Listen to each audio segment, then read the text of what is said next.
Hello student, sunrise public school Devchu के online class में आप सभी का हार्दिक स्वागत, अभिनंदन और इस्तकबाल। आज हम आपके सामने कक्षा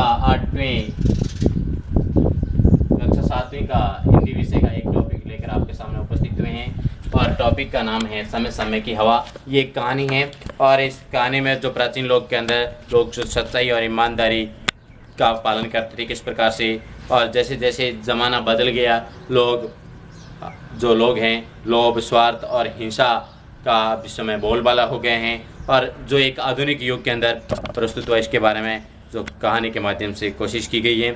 जो मानव समय स्वभाव है उस समय के अनुसार किस प्रकार से परिचित कर रहा है, इस कहानी के माध्यम से वो समझाने की कोशिश इस कहानीकार के द्वारा की गई है। समय की बात है, समय के साथ किसी की वो कहते हैं तुलसी नर का क्या बड़ा, समय बड़ी बलवान, काबा लूटी गोपिका वही अर्जुन वही बाण। यानी एक समय महाभारत युद्ध का सबसे बड़ा योद्धा था अर्जुन, और एक समय एक काबा के सामने ही वो अपने जो तीर कमान का जो उनके बीच में युद्ध होता है उसमें वो हार जाता है और उसके कृष्ण भगवान की गोपियों को एक जो काबा है वो लूट लेता है। वो समय की ही बात है। यानी तुलसी नर का क्या बड़ा, समय बड़ी बलवान है, समय ही सब कुछ है। गोद में एक सुखी और संतोषी गांव बसा हुआ था। अपने आप में घर और अपने अपने दरवाजे होते हुए भी गांव की चौपाल एक ही थी। यानी गांव की चौपाल सब लोग एक साथ बैठकर रहता ही करते थे, एक दूसरे के साथ बातचीत शेयर करते थे, अपने विचार विमर्श शेयर करते थे। और सभी घरों के बुजुर्ग और नौजवान जो ब्यालू से निपटते ही, ब्यालू का मतलब होता है शाम का भोजन करने के बाद अलाव ज्वाला उस समय अग्नि का जो करते थे, चारों तरफ बैठकर घरेलू बातें करते थे। पुरानी बातों को जो झपाटे उड़ाते थे, हंसने की बात सुनकर पर वो हंसते भी थे, दुख की बात सुनकर उनके दुख भी प्रकट होता था। किसी का भी मुंह झूठ और छल कपट की वाणी सीखा हुआ नहीं था, उन्होंने झूठ और छल कपट कभी देखा भी नहीं था, न सुना था। सच्ची बात कहते थे और सच्ची बात ही सुनते थे। घर घर चूल्हे में मंद मंद आँच तो जलती थी मगर किसी कोने में आग लगी भी नहीं थी। आँच घर पे जरूर चलती थी लेकिन कोई आग लगाने का काम नहीं करता था। बूते की कामना और बूते का काम, नीचे धरती ऊपर राम, यही बात उनके जितना बूता होता था, जितना उनके पास वजन सहने की क्षमता होती थी उसी पर वो बात करते थे। मुट्ठी में समय था, बस इतनी ही ज़रूरतें थी, पेट के लिए रोटी, पीने के लिए पानी और पहनने के लिए कपड़े और रहने के लिए मकान। इनके अलावा सूर्योदय से पहले घर की जो रोशनी फैल जाती थी। उस गांव में ज़मींदार ने अपनी ज़मीन किसानों को खेती के लिए सौंप रखी थी और किसानों ने लगान देने की खातिर बहुत मिन्नतें की, लेकिन ज़मींदार किसी भी कीमत पर उसके लिए राज़ी नहीं हुआ। किसान ने ज़्यादा जो मगजमारी की तो ज़मींदार बोला कि उसके पास काफ़ी ज़मीन है, मारने पर साथ तो ले नहीं जा सकता, तो बो और कमाओ और खाओ, यही प्रक्रिया वहाँ चल रही थी। किसान ने एक दिन खटपट निपटाने के लिए चौपाल पे बात चलाई तो बस्ती के सब लोगों ने जमींदार की ही बात रखी। संयोग का खेल था कि एक दिन जमींदार की ज़मीन की झाड़ियों की जड़ें निकालते समय किसान को मोहरों से बढ़ा हुआ एक बहुत बड़ा जो कलश मिल गया। चारों तरफ उकड़ने के बाद एक एक बार 7 कलश हाथ लगे। काम छोड़कर किसान तुरंत बैल जो है जोत रहे थे। गाड़ी पर 7 कलश लेकर तपती दोपहर में वो जमींदार के घर की तरफ जाते हैं। जमींदार ने दूर से ही गाड़ी को आते देख मानी मन में किसान पर नाराज हुआ। जब गाड़ी आ रही थी किसान के ऊपर नाराज हुआ। साफ इनकार करने के बावजूद लगान की गाड़ी जोत कर लाया तो लाने दो, अच्छी तरह खूब लूँगा। उसकी इतनी हिम्मत हुई तो कैसे, लेकिन गाड़ी पर कलश देकर वो उसका गुस्सा है वो ठंडा पड़ जाता है, उसके विचार बदल जाते हैं। मुस्कुरा कर पूछा, ये फिर क्या नई मुसीबत ले आया? किसान ने भी उसी तरह जिस तरह से उसका जमींदार मुस्कुराया था वैसे वो मुस्कुराते हुए जवाब, लगान न देने की हेकड़ी तो निभ गई, पर अब ये मुसीबत तो कबूल करनी ही पड़ेगी।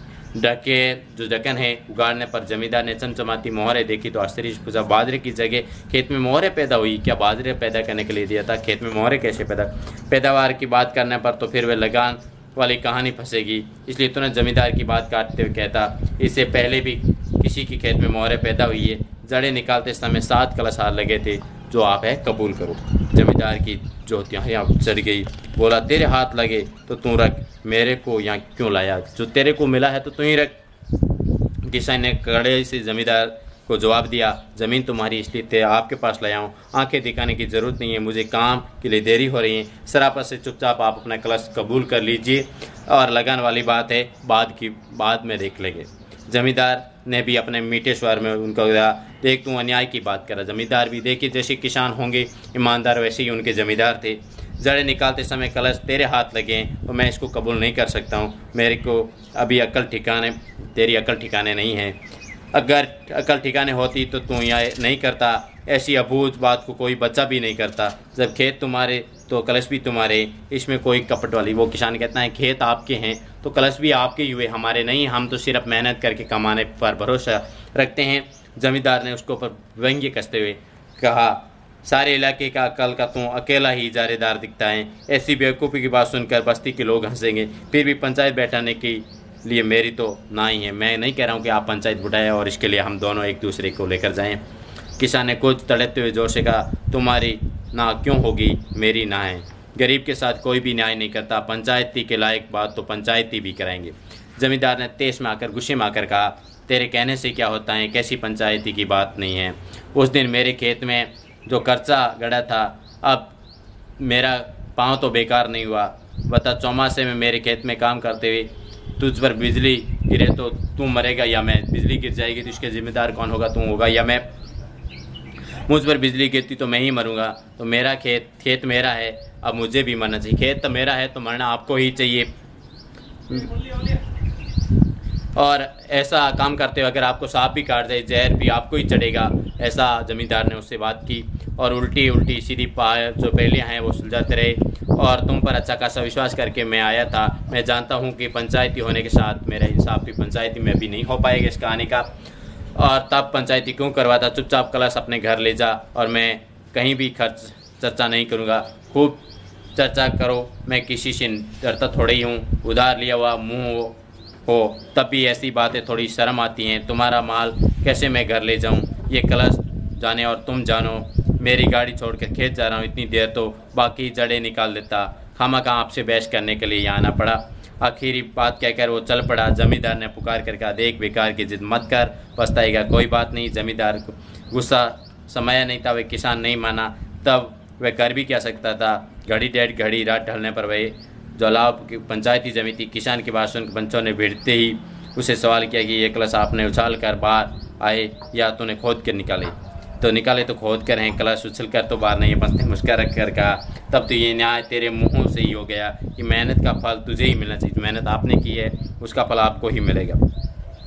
लेकिन गंवार के साथ तभी मना। पंचों के सामने अपने हट कहने लगा, लेकिन ज़मीन तो मेरी नहीं है, दूसरे की ज़मीन में गड़ा धन मेरे लिए नहीं बनता है। पंचों ने कहा, तेरे मन को मनाने हमारा वश में नहीं है, इंसाफ करना हमारे जिम्मे है। जो हमने निपटा दिया, धरती पानी और हवा पर किसी का वश नहीं होता। अगर तू ऐसा हरिश्चंद्र है तब दूसरे की ज़मीन पर बहती हुई हवा तुझे सांस भी नहीं लेना चाहिए। आप फरमाए तो नहीं लूँ। पंचों ने कहा, लेकिन हम ऐसी उल्टी बात क्यों फरमाएं? कहना मान और गाड़ने वाले का पता नहीं चलेगा तब तक ये है अमानत तेरे पास संभाल कर रखना। ये अमानत मेरे किस काम की? ये तो नींद बेचकर जागरण मोल लेना है। वो कहते हैं ना, नींद बेच के औज का मोल लेना, वही बात। भगवान जाने किसने क्या आस करके आपके पास मोहरे गाड़ी होगी। या तो दूध का दूध और पानी का पानी करो, वरना मुझे ये कलश राज्य के खजाने में जमा कराने। पंचों ने कहा, हमने तो अपनी समझ के अनुसार इंसाफ कर दिया है, सो कर दिया। अब तू जाने और तेरी मर्जी क्या है वो तू ही जाने।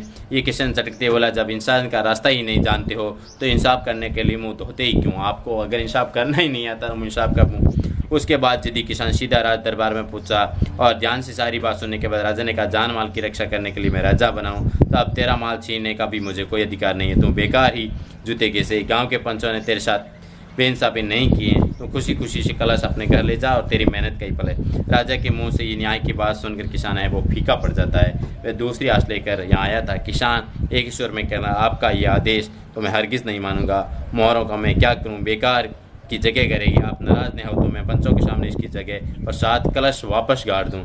उसी वक्त गोद में प्रजा जैसी थी वैसा ही उसका राजा था। होठों पर मुस्कुराते हुए कह रहा, तेरी जैसी जो है मनसा है। आखिरकार उस किसान की मनसा वही थी। तीसरे दिन सूर्योदय कर बस्ती के लोग पास खड़े देखते रह गए और उसने अपने कलश से वापस ज़मीन में गाड़ दी। उसी वक्त की ढालान थी, वक्त की हवा थी, निरंतर बिना सांस बहती गई। हवा के पेड़ों के आगे किसान और नए बस्ती के लोग नए राजा। वक्त की गोद में अवतरित हुई नया राजा, नए पंच और नई पीढ़ी का नया खून आया। ये बातें पुरानी होती चली गई। एक दिन जमींदार का नौजवान बेटा उस किसान के बेटे के जाकर बोला, मेरे पुरखों ने बिल्कुल ना समझ थे, लेकिन मैं वैसा ना समझ नहीं हूँ। वे आगे कुछ और कहना चाहता था, लेकिन किसान का लड़का बीच में बोला और उसे रुकना पड़ा। किसान का लड़का मुस्कुराने की चेष्टा करते हुए बोला, आप क्यों न समझ होने लगे? लेकिन मैं तो पुरखों की तरह वैसा ही ना समझूँ। हाँ, तो ना समझ है सो मैं जानता हूँ, तभी मेरे खेत में गड़े हुए कलश तो मुझसे बगैर पूछे छुपा कर रात को घर ले आया। किसान के बेटे मनी मन सोचा, हजरत की खेत ज़मीन टटोल कर आए दिखते हैं, वहाँ कलश होते तो मिले। सुमत सूजी 7 दिन पहले ही सारे कलश घर ले आया, नहीं तो आज एक मोहर भी हाथ नहीं लगती। ये दबने से पहले बिगड़ जाएगी। निसंकोच क्यों, इसमें पूछने की क्या बात है? खेत में कोई मुफ्त में नहीं जोता, तीसरे हिस्से का लगान चुकाता हूँ। जड़ें निकाल कर अगर सांप काट जाता तो मेरे बच्चे यतीम होते हैं। आपका कुछ नहीं बिगड़ता। अपनी मेहनत से सौदा जो है खुदा है, धन लाया हूँ, इसमें छुपाने की कोई बात नहीं। दोनों परस्पर दांताकशी करते। जमींदार के लड़के कुछ दाल नहीं गली, आके धमकी देकर बोला, मैं देखता हूँ खेत में गड़ा धन कैसे पछताएं।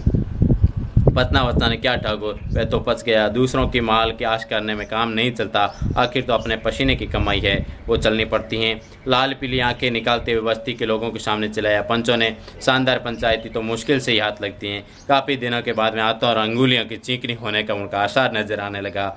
जमींदार के लड़कों ने पंचों को घर बुलाकर काफ़ी खातिरदारी की। किसान के बेटे को पता चला कि उसके पंचों ने घर बुलाया तो उसकी मुठ्ठियाँ गर्म थी। पंचों की राय फिर बदल गई। रात को जो नित पंचायत जुड़ी, आधी रात डलने के बाद वो कहते हैं खूब थूक उछलता। गांव के 2 दल बन गए, आधे पंच के मालिक के, जो खेत के मालिक के, और आधे किसान के। सूत उलझा तो उलझा ही रह गया, और किसान जो पंच है उनकी मौज मस्ती में कोई कमी नहीं थी। काफ़ी दिनों के शेर खपाने के बाद पंचों ने लगान के हिस्से की माफी मोहरे बांटने का फैसला किया, लेकिन किसान का बेटा वो भी नहीं माना। उसके पास सूरज के टुकड़ों की ताकत थी। उसने पंचों को घर बुलाकर शानदार आवभगत की। यकायक जमींदार हिमायती फिसल गए और जो बिहार की जुबान इधर में उधर मुड़ गई। बेचारे जमींदार ने खर्च खाते के बावजूद सब्र किया। वक्त की हवा अपने फिर मौज मस्ती में बही। गाछ वृक्षों की अनेक आंत चढ़े, अनेक कोपले फूटी, नए अंकुर उगे। अनगिनत नदियों का पानी समुद्र में इकट्ठा हुआ।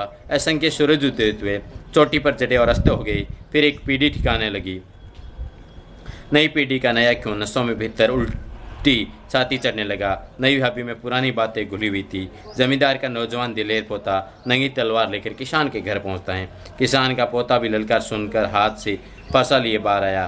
कासुनी में निपटारा नहीं होता, जमींदार के पोते ने एड़ी चोटी की आग लगी। पंजे के बल उचकर किसान के गले पर भरपूर वार किया। गाजर मूली की तरह तलवार सपाक सी गले के पार हो गई। कट्टा मुंडा पैरों में आ गिरा। भाभी की चित्कार सुनकर मजला और छोटे भाई बाड़े से दौड़ आए। दोनों के हाथों में लंबे लंबे तड़े थे। जमींदार के गले में मंझले भाई ने तड़ा फंसाकर जोर से झटका दिया और गला आधा कटकर लटक गया। खून की पहुंच से सारा बदन सरोबार हो गया। उस गांव की धरती पर पहली बार पसीने की जगह खून एकत्रित हो गया। गांव के पंच शामिल होकर राजा की शरण में गए और गड़े धन की बात सुनाकर राजा को बहुत बड़ा गुस्सा आया। पंचों ने इतने दिनों अपने भेद कर छुपा कर क्यों रखा? गड़ा धन तो राजा का ही होता है। इसके आदेश के पंचों को 21 जूतों की सजा मिली। तत्पश्चात राज्य की घोड़सवारों ने घोड़े दौड़ाए। सो किसान के बचावे में छिपाए हुए कलश तुरंत सरकारी खजाने के हवाले किए। समय समय की हवा और समय समय की बात, उस सुखी और संतोषी गांव की जमी हुई चौपाल आज घर घर की आग लपेटे ललपाने लगी। भगवान जाने वे बुझेगी कि नहीं, ये समय समय के कारण ऐसा हुआ। आपका दिन शुभ रहें, आपका दिन अच्छा से जाएं, आपका भविष्य सफल हो और आप हमेशा हंसते मुस्कुराते रहें। Thank you and have